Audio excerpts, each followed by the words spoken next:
빠시용의 세상 답사기. 네, 안녕하세요. 안녕하세요. 네, 오늘은 빠시용이 만난 사람들. 야, 정말 이분 방송 첫 출연이신 것 같아요. 지금 굉장히 제가 1년 동안 공을 들여서 매일 섭외를 해서 지금 이제 급한 일이 다 끝나시고 그래서 조금 이제 좀 이분의 좀 그 고견을 인사이트를 좀 듣고자 어렵게 모셨습니다. 제가 이제 몇 번 언급은 해드렸었고요, 방송에서 이미. 제가 이제 제 주변에 이제 세무 관련된 전문가들이 되게 많으시죠. 그래서 이 방송에 출연했던 제네시스 박이라고 하는 분도 있고요.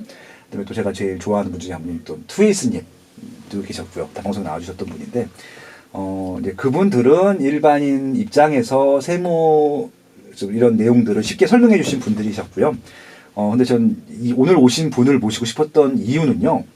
그러니까 일반인 입장도 분명히 100%더 말씀해 주실 수 있는데, 그러니까 이 세법을 운영해 보신 경험이 굉장히 풍부하시고 또 그 전 단계인 세법을 만드는 과정에도 참여했기 때문에 일단 상품으로 따지게 되면은 공급, 유통, 소비까지 다 해보신 분이세요. 그러니까 제가 알고 있는 한 대한민국의 유일한 분이 아닐까, 부동산 분야에서. 그래서 좀 그리고 이제 이분이 또 이렇게 대외적인 활동을 안 하셨으면 제가 또 모시기가 어려웠을 텐데, 제가 이분 접한 거는 글이었어요. 일단은 글이 너무 좋았고, 그 충격을 받을 정도로 굉장히 좋은 글들 많이 썼고요. 그 다음에 이제 가끔 가다가 이제 그 투에이스님이나 제네시스방에 올리면은 일반인들이 봤을 때 그 원래 이 법의 취지를 모를 때가 있거든요. 그런 부분들을 정확하게 찝어주세요. 이거는 이런 의미입니다라고 해서 그거 보시고 투에이스님도 이분 정말 훌륭하신 분이라고 저한테 오히려 소개를 해주셨어요. 그리고 투에이스님이 소개해 주셔서 알았거든요. 제가 세법은 잘 몰랐었는데. 그래서 그때부터 이분 완전 팬이 됐습니다.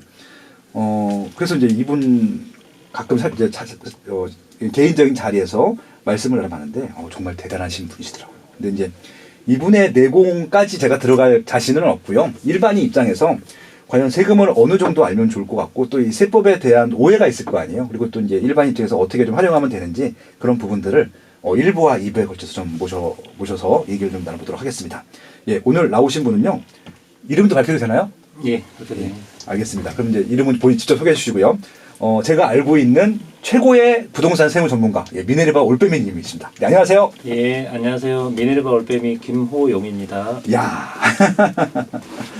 방송 들으신 분 중에 환호성을 지르신 분이 있을 텐데 왜 그러냐면요. 이분이 첫 직장이 국세청이셨죠.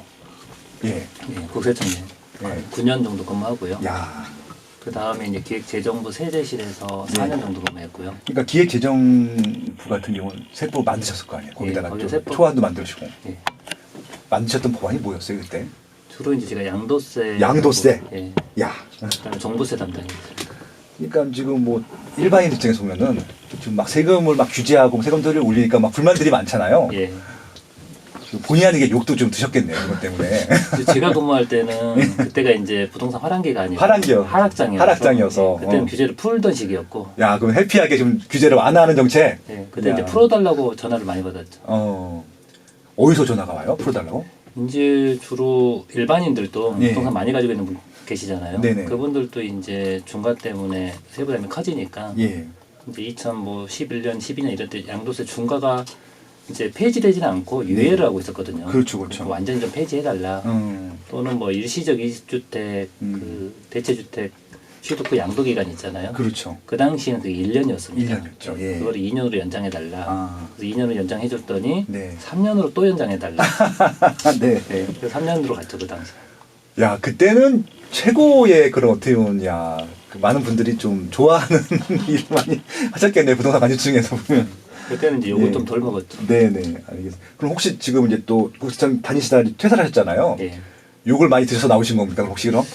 그건 아니고 제가 이제 그 기획재정부에 있다가 약간 몸이 안 좋아져가지고 다시 이제 국세청으로 돌아와서 서울지방국세청 조사 2국에 근무하고 있었거든요. 잠깐 조사 2국이면 세무조사는 그겁니까? 공포에? 조사국이 서울청 안에 가보면 여러 개가 있는데요. 조사국이 1국, 2국, 3국, 4국, 뭐 국제거래조사국 이렇게 나눠져 있거든요. 이 국마다 또 하는 역할이 다른가요? 다 다릅니다. 그럼 제일 무서워하는 국이 어디예요? 일반인들이 무서워하는 곳은 보통 2국, 3국이 무서워하고요. 2국, 3국. 무서운 데 계셨었네요. 그리고 이제 그 좀 큰 법인들, 네. 대기업들이 좀 무서워하는 사국. 사국. 예, 사국은 특별 조사하는 곳. 아, 그럼 뭐 일반인들은 갈 일은 없겠네. 그렇죠. 일반인들은 사국에 잘 안 가죠. 그럼 이국 계실 때 어떤 곳으로 주로 조사했어요? 주로 이국이 이제 고소득 자영업자들. 고소득 자영업자들. 예, 뒤에 사자 들어가는 전문직 종사자들 있잖아요. 아, 전문직들. 예, 예. 그런 분들하고 뭐 도매, 소매 규모 큰 개인 사업자들. 네. 그다음에 식당 같은 거 대형 식당들. 네. 뭐 예식장. 이제 현금 수입 많은 업종들 있죠. 예. 그런 것을 주로 이국에서 조사합니다. 기억에 남는 것 중에 제일 많이 추진한 금액이 어느 정도였어요? 한 제가 추진했던 데 개인인데 네. 78억 정도. 78억. 혹시 추진을 많이 하면 인센티브가 좀 나오나요? 혹시? 없습니다. 이게 좀 인센티브를 줘야 더 열심히 추진할 텐데. 예, 그런 게 없구나. 공무원은 사명감으로 일을 사명감으로. 네. 맞습니다. 공무원은 사명감. 그러니까 제가 알고 있는 공무원들은요, 진짜 다 그래요. 사명감 때문에 제일 보람이 있는 게 진급하는 거예요. 그렇죠. 진급. 네, 그게 제일 뭐 돈도 안 받아더라고요. 매일 야근하는데 우선 돈 안 줍니다. 예, 과로사 많이 하시잖아요. 솔직히 진짜 과로 많이 하시는데 이제 그분들은 사명 갖고 진짜 애국자분들이 맞으시더라고요. 이분들은 욕할 게 없어요 전혀. 그렇습니다.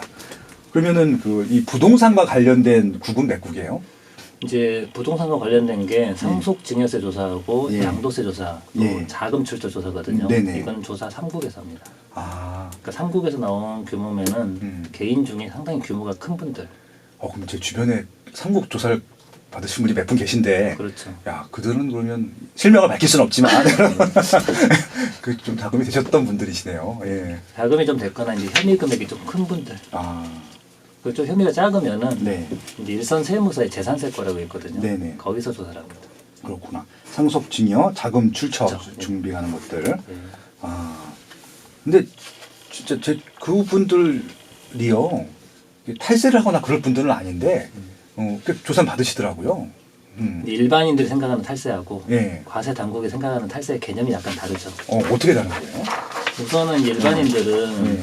이제 아주 막 그 언론에서 많이 언급하는 네. 지능적인 탈세, 네. 뭐 지능적인 범죄 네. 이 정도를 탈세라고 생각하시는데 그렇죠. 그 뭐랄까 범죄 드라마에 나오는 범인들 그렇죠. 이런 사람들인 거잖아요. 예. 과세 당국 입장에서는 부모가 자녀가 집 살 때 돈 조금 보태준 거 그런 것도 이제 다 증여세 과세 대상이잖아요. 그렇죠, 그렇죠. 그런 것도 이제 세금을 탄로한 거니까. 그러면 이제 뭐 좀 금액이 차이는 있겠지만 예. 그 결혼할 때 이제 아들들을 보통 전세를 해주잖아요. 예. 그런 것도 그냥 해주게 되면 탈세인 건가요? 그게? 엄밀하게 보면은 이제 그 부모가 자식한테 재산을 증여해주면 5천만 원까지 공제를 해주거든요. 그렇죠, 근데 5천만 5천만 원 넘어가면은 네. 증여세가 과세가 되는 거죠. 근데 우리가 실무적으로 네. 보통 결혼할 때 뭐 전세자금 얻을 때 1억, 2억 정도 주는 서울에 있는 많잖아요. 아파트들은 그렇죠. 근데 그 정도는 과세 당국이 우선은 잘 손을 안 대죠. 네. 왜냐하면 그런 거 손대는 것보다 네. 훨씬 이제 탈세 규모가 큰 사업자들을 조사하는 게 나으니까 네. 그런 부분은 이제 거의 손을 안 대는 거고 네. 엄밀하게 보면 세법적으로 이제 문제가 될 수는 있죠.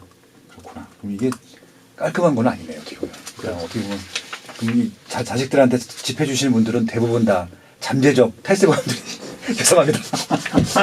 근데 보통 과세라는 그런 거를 이제 문제 삼지는 않습니다. 그 정도 규모는. 그러면 좀 이제 금액이 좀 돼야지 아마 또 인력도 많아야 되고 시간도 없으시니까 그렇죠. 아마 이게 어떻게 우선순위가 있을 텐데 예.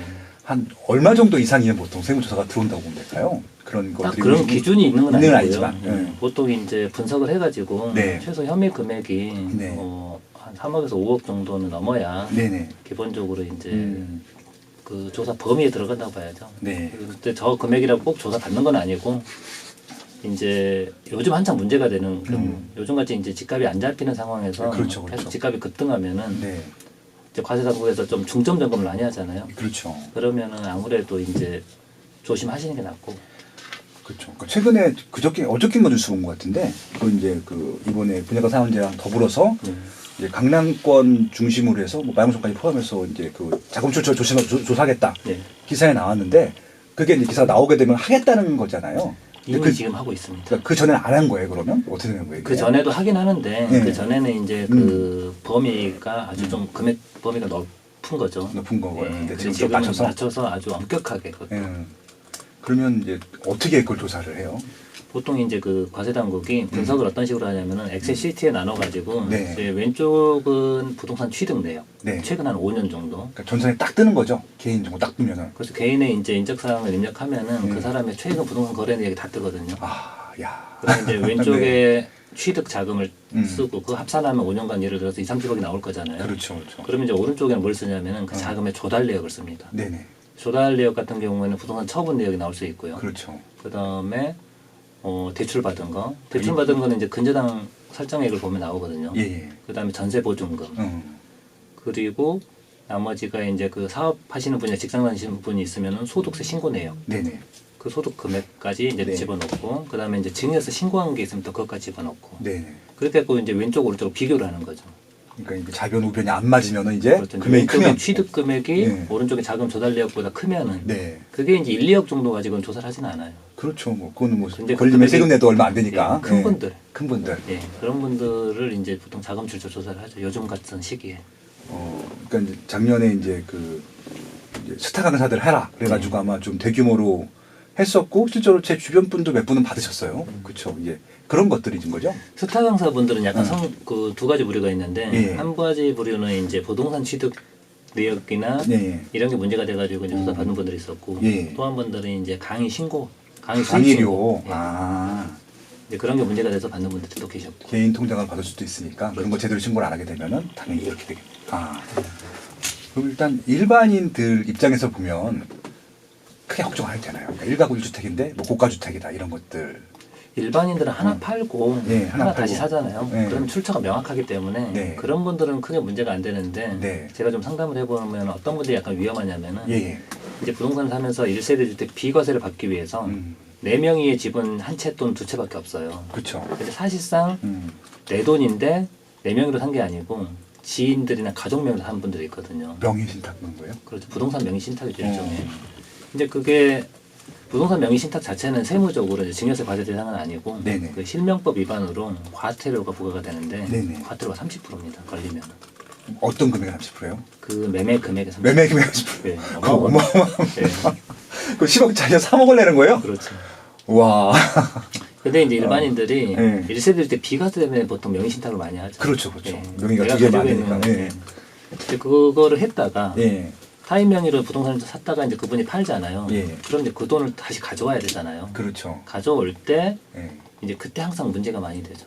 명의 받은 사람이 안 주기도 하고 막 그런 것도 있고. 그렇죠. 예, 그런 경우는 가끔 있습니다. 예. 소송하고 예. 그러다 둘이 싸우다가 이제 탈세 제보하고 그런 거예요. 양쪽 다 걸리는 거잖아요. 예. 그런 경우도 가끔 예. 있고 네. 이제 그 돈을 가져오다가 예. 이상한 돈의 흐름이 포착이 되잖아요. 그렇죠, 그렇죠. 예. 이제 그런 게 FI 자료로 나와가지고 그래서 어. 이제 조사받는 경우가 종종 있습니다. FI 자료가 아까 말씀하신 대로 뭐 파이낸싱 뭐 그런 거, 인컴 그런 거. FIU라고 FIU. 예, 이게 금융결제 분석원의 약자거든요. 야, 금융 결제 분석원. 예. 이제 우리가 보통 자금 거래를 하다 보면은 예. 그 고액 현금 거래라는 게 있거든요. 고액 현금. 예, 예. 그게 이제 기준이 1,000만 원인데 1,000만 원이면 벌써 고액 현금 거래가 되는 예, 거예요. 그 1,000만 원 이상을 은행에 예금을 하거나 현금으로 네. 또는 인출을 하잖아요. 예. 그러면 이게 FI에 다 통보가 됩니다. 1,000만 원부터요? 예. 1,000만 원은 가끔 저도 인출할 때가 있는데 그 일단 한번 체크를 하겠네요, 그럼. 그렇죠. 체크를 하고 이제 그거 한두 건 있다고 뭐 조사하고 그러진 않고 그게 주기적으로 많이 발생하는 데가 있어요. 네. 그런 건 문제가 있는 거죠. 그렇구나. 일단 세무조사에 대해서 좀 저희가 선입관이 있었는데 이게 조금 좀 신경을 써야 될 부분들도 있고 좀 이게 너무 크게 생각하지 않을 부분들도 있고 그렇게 되긴 하네요. 예. 그러니까 정상적으로 하면 뭐 그렇죠. 정상적으로 하는 분들 아무 문제가 없습니다. 예. 그래서 이제 그래서 세무조사에 대한 것들도 좀 말씀을 좀 나눠봤습니다. 그리고요 이제 그 열린 세무법인을 운영하고 계시니까 상담 받으시면 좋을 것 같아요. 그러니까 이제 상담료 당연히 주시고 상담 받으셔야 될 것 같고요. 아마 워낙 많은 상담 사례가 있어요. 제가 알기로도 수여 년 동안 해보셨기 때문에 그리고 더군다나 아까 말씀하신 대로 법을 만들고 집행하고 실제적으로 또 그에 대한 또 대응 방법들도 만들어지면서 이제 계속 해오셨기 때문에 굉장히 좀 좋은 제안들을 해주실 수 있을 것 같습니다. 그러면 이제 본격적으로 좀 부동산 세금과 좀 관련해서 좀 몇 가지 여쭤보고 싶어요. 예. 지금 저 블로그를 봤더니 가장 최근에 썼던 그 포스팅이 예. 조정지역 해제였어요. 예. 지금 이제 실제적으로 이제 부산 3구가 예. 조정 대상 지역이었다가 이번에 3개다. 동래구, 수영구, 그 해운대구가 이제 해제가 됐단 말이에요. 해수동. 예. 어떻게 달라지는 거예요? 우선 이제 조정 대상 지역으로 지정이 됐을 때 네. 양도세 규제가 세 가지가 있거든요. 네네네. 첫 번째 규제가 이제 다주택자들은 양도세가 중과가 되죠. 예, 양도세 중과. 예. 예. 첫 번째 2주택자는 10% 추가과세가 되고 예. 장독공제를 적용 안 해주고요. 예. 3주택자는 20% 추가과세하면서 장독공제를 안 해줍니다. 예. 두 번째는 이제 분양권 중과가 있거든요. 분양권 중과. 예. 예. 분양권은 무조건 50%의 양도세율을 적용하고요. 예. 그럼 세 번째가 이제 1세대 1주택 비과세 요건 중에 네. 2년 거주 요건이 들어가 버리거든요. 그렇죠. 2년 거주해야죠. 예. 투자한 물건은 무조건 안 되는 거죠. 그렇죠. 예. 그런데 이제 만약에 해제가 돼버리면은 네. 해제일 이후에 팔면은 첫 번째 그 양도세 다주택자 중과 규정이 없어져 버립니다. 네네. 중과가 안 되는 거고 분양권도 중과가 안 되고. 네. 근데 여기서 이제 주의하실 게 해제가 된다 하더라도 예. 저기 1세대 비과세 요건 중에 거주 요건 있잖아요. 그렇죠. 그렇죠. 저 거주 요건은 예. 내가 조정지역 지정된 뒤에 사신 분들은 계속 거주를 해야 어. 비과세를 해줍니다. 그럼 이게 조정 대상 지역 지정되기 전에 산 사람들은 상관없고. 그렇죠. 그분들 상관이 그 없고. 이제 그 조정 대상 지역 그 지정된 다음에 산 사람들은 해당이 되는 거고. 나중에 팔 때 거주 요건. 2년 거주해야 비과세가 됩니다. 야, 해제됐다 이거 하더라도. 모르는 사람 많을 것 같은데. 그래서 이거 다 해제된 줄 알 거 아니에요. 그렇죠. 다 이것 때문에 수수를 되게 많이 하십니다. 아. 근데 이게 양도세 이렇게 전산으로 입력하는 거 있잖아요. 예. 자동으로 안 떠요. 어떤 그러니까 이게 그러면 이제 넌 2년 거주 안 했기 때문에 예. 중과해야 돼 이러면 딱 안 뜨나요, 자동적으로? 그런 건 자동으로 뜨지 않는데 직원들이 다 검토를 하는 거죠. 검토를 하는 것들이고요. 몰라서 좀 실수할 수도 있겠네요. 뭐 가끔가다 직원들이 이제 실수해서 넘어갈 수도 있는 경우가 있긴 한데 네네. 근데 거기다 우를 맡길 수는 없잖아요 또. 그렇구나. 아, 이게 또 실수도 하나요? 가끔 실수하죠 지금. 좀 완벽한 그런 부서인 줄 알았어요. 전 국세청은. 이게 사람이 하는 일이니까. 그렇겠네요. 네. 아무튼 이번에 이제 조정 대상 지역에서 지금 부산 3구가 해제됐기 때문에 지금 말씀하신 대로 예. 양도세 중과는 일단은 해제됐고 예. 그다음에 이제 그 분양권 중과도 해제가 됐고 예. 대신 이제 그 조정 대상 지정 기간 내에 그 매수하셨던 분들은 2년 거주를 2년 거주해야지 그런 맞아요. 세제 혜택 받을 수 있다. 예, 그렇게. 근데 만약에 이제 해제되고 나서 사는 분들은 2년 예. 거주 안 해도 비과세가 되는 거죠. 그렇죠, 그렇죠. 예. 예, 아우 이거 되게 좋은 팁이네요. 예, 그렇게 좀 그런 것들을 되게 알기 쉽게 일목요연하게 그냥 팩트만 탁탁 정리해 주시더라고요. 아무튼 야, 이거 좋았습니다. 그러면 이제 좀 간단하게나마 저희가 이제 부동산 세금하면은 제가 알고 있기로는 취득세가 있고 예. 보유세가 있고 예. 양도소득세가 있을 텐데 예. 그 위주로 좀 말씀드렸으면 좋겠고요. 한 2부에서는 최근에 또 많이 하고 있는 또 법인 이게 개인 법인을 쓸 수 있는 게 한계가 있다 보니까 예. 법인을 쓰게 되면 좀 이런 개인 그러니까 명의를 쓰는 것들에 대한 좀 자유로움이 좀 더 확대가 되는 것들이라서 그런 걸 간단한 건 좀 여쭤보려고 합니다. 예. 그럼 먼저 취득세부터 좀 여쭤볼게요. 예. 지금 이제 주택을 취득하게 되면 좀 세금을 간단히 정리해 주시면 어떻게 돼요? 보통 우리가 이제 부동산을 취득하게 되면은 네네. 취득세율은 4%고요. 4% 그렇게 높았었나요? 예. 일반 부동산은 4%입니다. 네네네. 거기에다가 이제 지방교육세하고 농어촌 특별세가 더 추가로 더 붙습니다. 예. 이걸 이제 보통 서택스라고 그러는데요. 네네. 그걸 포함해서 4.6%입니다. 저 4.6% 낸 적이 없는 것 같은데 왜 4%밖에 높죠? 그렇죠. 이제 일반인들은 4.6% 잘 안 내죠. 일반인들 네. 주로 상가나 이제 토지를 사면 4.6%를 내는 거고, 아. 그 다음에 이제 네. 주택 같은 경우에는 주택은 예. 과거에는 주택도 4.6%였거든요. 네네. 그런데 이제 예전 이명박 정부 때 그 당시 이제 주택 거래가 워낙 침체돼 있으니까 그렇죠. 주택 거래를 활성화시키기 위해서 주택만 네. 세율을 낮췄습니다. 아 그래요? 예, 그래서 주택은 지금 과세 표준 6억 이하는 1%, 1%예요? 예, 야, 6억 예. 이하는 1%, 6억에서 9억까지 2%, 네. 9억 초과는 3%. 네. 거기에다가 이제 뭐 농어촌 특별세하고 네. 지방교육세가 추가로 조금 더 붙습니다. 네네. 근데 최근에 좀 개정이 돼갖고 좀 이렇게 세분화했다 뭐 그런 거 있었는데. 네. 최근은 이제 네. 개정된 건 아니고 네. 아직 이제 행안부가 개정안을 냈고요. 그 개정안이 지금 국회에 계류 중인데 네네. 그 내용은 뭐냐면 이제 네. 과표 구간 6억에서 9억 사이 있잖아요. 네네.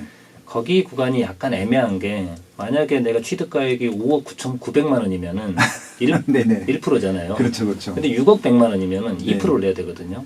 정말 억울하죠. 이런 예. 때문에 진짜. 그렇죠. 예. 이런 거를 이제 그 세법학에서 뭐라 그러냐면 문턱 효과라고 그럽니다. 문턱 효과. 예. 야, 문턱을 넘어가는 순간 예. 과세 부담이 확 커져버리는 거죠. 예. 예. 여기에 걸린 사람은 굉장히 억울하잖아요. 그렇죠. 그래서 이 억울함을 덜어주려고 네.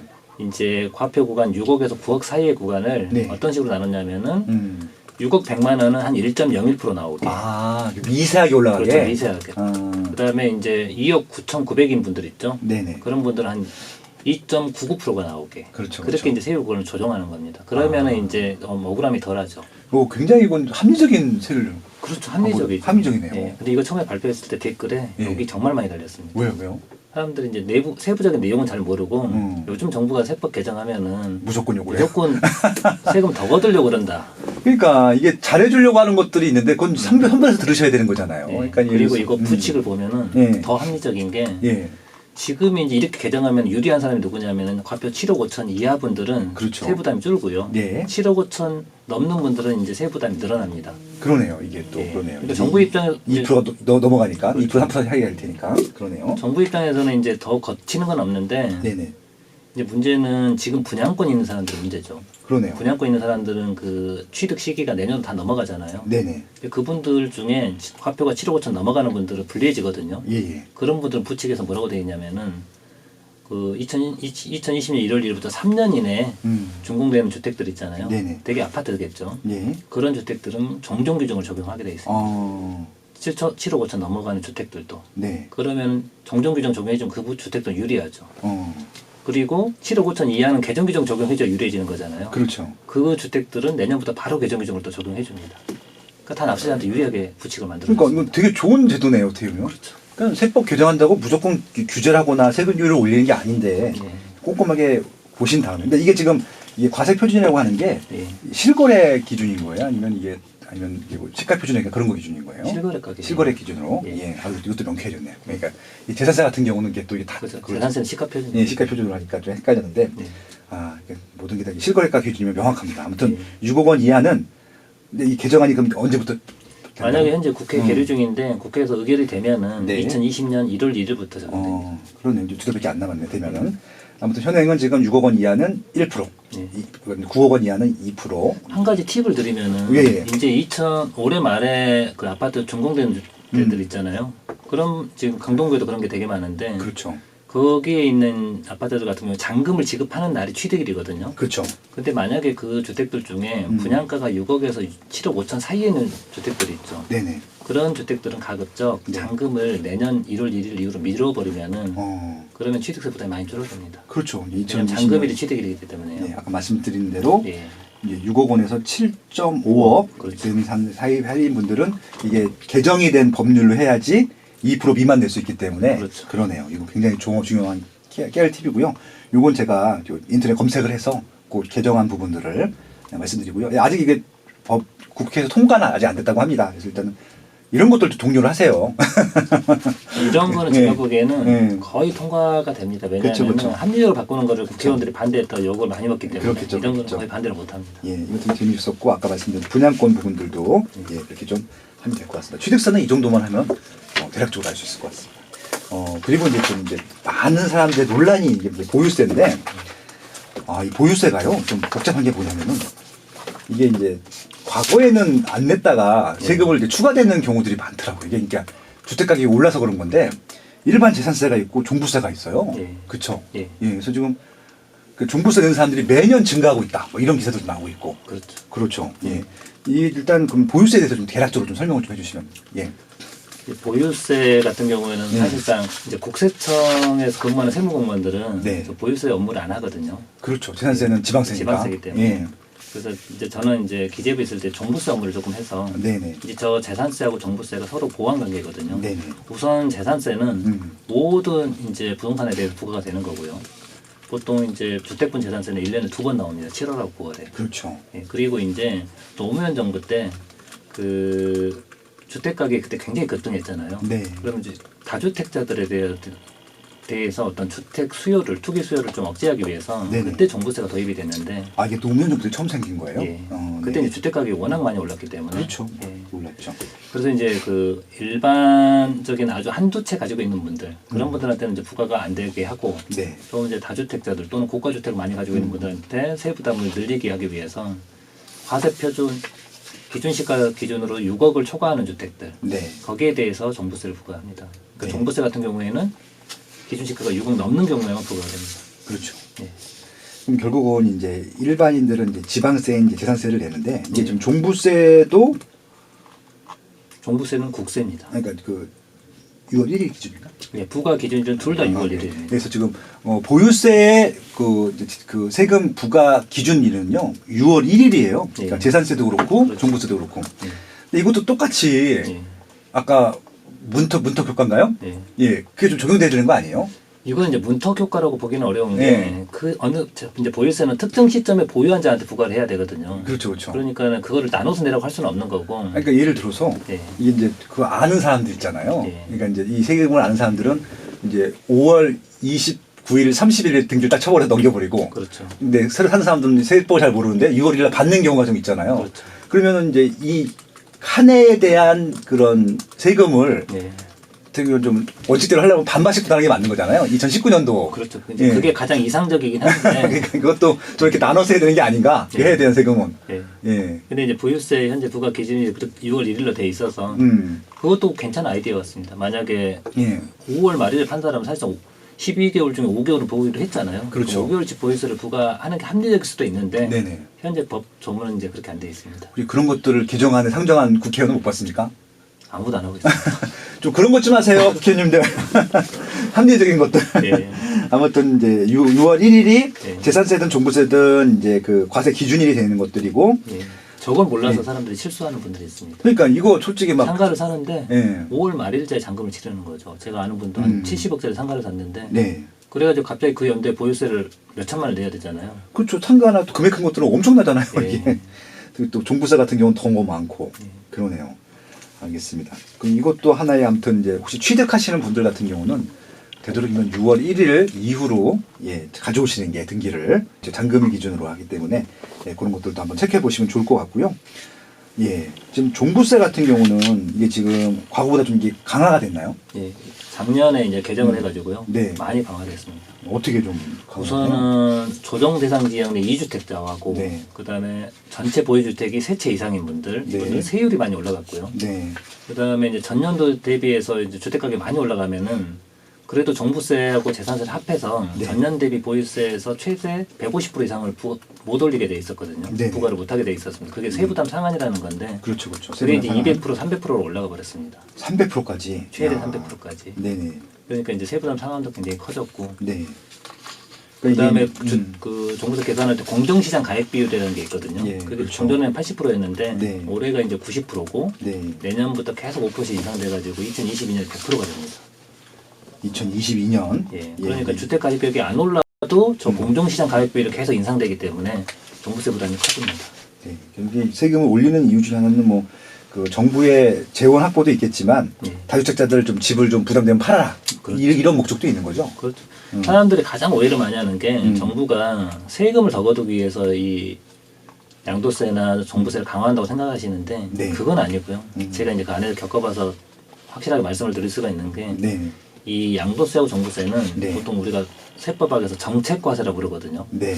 그러니까 이 세금으로 부동산 경기를 조절하는 그 과세 항목이거든요. 네네. 그래서 세부담을 조금 늘려서 좀 부동산 경기를 너무 이제 뜨거운 걸 가라앉히는 효과 이걸 원하고 이제 보통 세율을 인상을 하는데 네. 정부 입장에서 솔직히 이게 세율이 인상이 되면은 거래가 많이 줄어버립니다. 네. 거래가 줄기 때문에 세율 수가 아주 많이 늘지는 않습니다. 그렇죠. 예, 거래량이 늘면서 세율도 같이 세수가 늘어나는데 네. 거래량은 줄고 세율만 올라가기 때문에 실질적으로 세수 증가 효과는 그렇게 크지 않습니다. 네, 그러네요. 그럼 일단 그 종부세 일부는 아마 종부세 하면서 마무리 할 텐데 종부세에 대해서 조금 이제 좀 구체적으로 좀 질문하고 싶은 것들이 있는데, 예. 그러니까 이제 그 임대주택을 등록을 하잖아요. 그러니까 예. 이런 좀 세금 대 중과되는 것들을 면제하기 위해서. 예. 근데 임대주택을 그냥 다 등록을 하면 예. 종부세 면제를 다 받을 수 있나요? 그렇지는 않습니다. 임대주택이 이제 종류가 여러 가지가 있는데요. 예. 이제 중요한 게 세법상 임대주택은 세법상 장기 임대주택이 있고요. 네. 그 다음에 장기 일반 민간 임대주택이 있습니다. 네네. 이름이 두 개 헷갈리죠. 네네. 그 장기 임대주택은 예전에는 장기 임대주택이라 불렀고 장기 일반 민간 임대주택은 예전에는 중공공 임대주택이라 불렀거든요. 아, 예, 그건 많이 들어봤네요. 중공공 임대주택. 예. 일반인들은 이제 중공공이 더 익숙하죠. 그렇죠. 예. 그 중에서 장기 임대주택이 음. 종부세가 합산 배제된 임대주택입니다. 네. 그러니까 여러분들이 이제 그 종부세 합산 배제를 받고 싶으면은 장기 임대주택의 요건을 갖춰야 되는데 아, 그것도 요건이 있어요? 그렇죠. 뭐 어떤 요건이 있어요? 우선은 임대 개시 당시 기준 시가가 수도권은 6억 이하.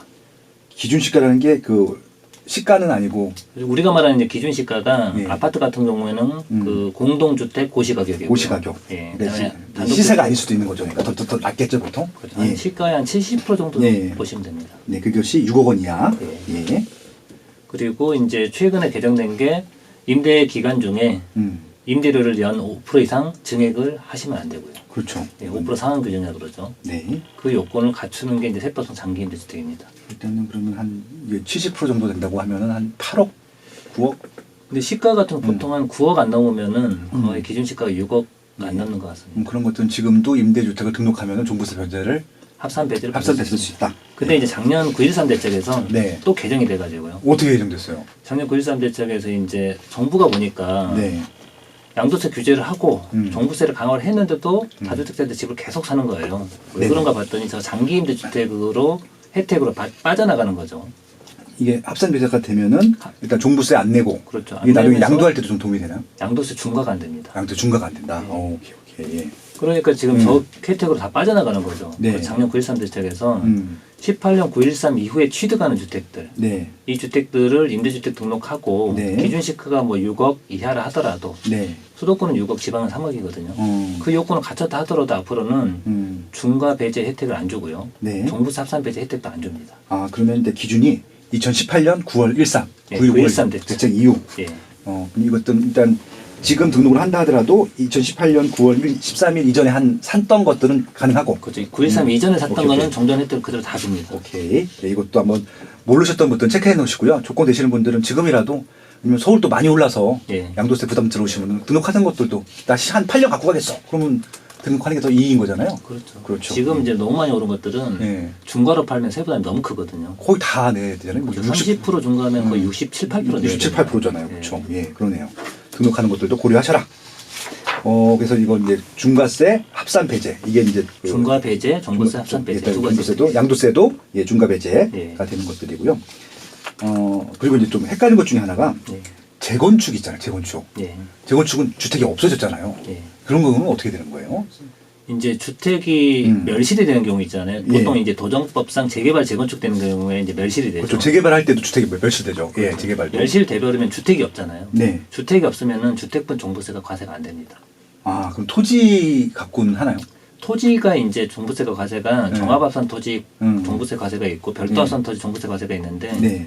주택분 종부 그 주택 부수 토지는 네. 이제 종합합산 과세도 안 되고요. 별도합산 과세도 안 됩니다. 아, 그러니까 아예 종부세를 안 내는 거죠. 그럼 재건축 재개발 때문에 주택이 멸실되면은 예. 이게 준공 때까지 안 되는 거예요? 어떻게 되는 거예요? 준공 시점부터 다시 주택이 생기는 거잖아요. 와. 그때부터 다시 이제 종부세가 부과가 되는 거죠. 이건 자동적으로 안 나오죠? 세금이. 알아서 안 잊어먹으면 되는 거죠.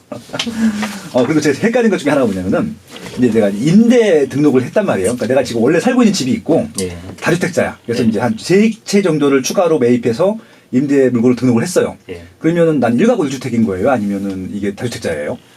이제 세법상으로는 다주택자죠, 당연히. 네네. 다주택자인데 네네. 그 세법에 특례 규정이 하나 있어요. 네네. 그게 이제 거주주택 과세 특례라는 건데 네네. 내가 이제 살고 있는 집이 한 채가 있고요. 그쵸, 그쵸. 그다음에 세 채를 임대주택으로 등록했다. 등록했는데 네. 그게 아까 말씀드렸던 기준 시가 6억, 수도권 외 지역은 그렇죠, 3억 그렇죠. 예. 이하의 주택, 그 장기 임대주택이 있잖아요. 네네. 그 세 채 다 장기 임대주택이면은 그 2년 이상 거주한 주택을 팔 때 그건 비과세를 해줍니다.